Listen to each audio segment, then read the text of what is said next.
पवित्र ग्रंथ रामचरितमानस, जिसके रचयिता संत तुलसीदास जी हैं।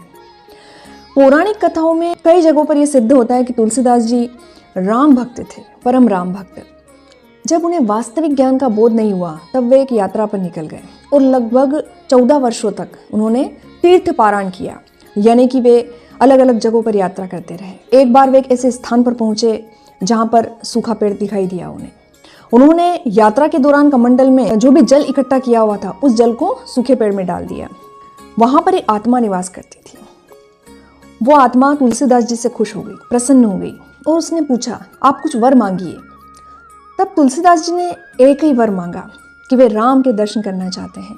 इस पर आत्मा ने कहा कि तुम हनुमान जी के मंदिर जाओ, वहां पर एक कोढ़ी के वेश में हनुमान जी मिलेंगे।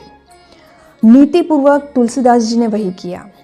वे नजदीक के हनुमान मंदिर गए और रामायण पाठ सुनने लगे। तभी उनकी नज़र एक पौड़ी पर पड़ी। वे समझ गए कि निश्चित रूप से ये प्रभु हनुमान जी हैं। वे उनके चरणों की स्तुति करने लगे। तब हनुमान जी तुलसीदास जी से प्रसन्न हुए और उन्होंने अपने असली रूप में उन्हें दर्शन दिए और अंतर्ध्यान हो गए। थोड़े दिनों बाद संत तुलसीदास जी चित्रकूट घाट पर प्रभु श्री राम के लिए चंदन कूट रहे थे। तभी भगवान राम प्रसन्न हुए और उन्हें दर्शन दे दिए।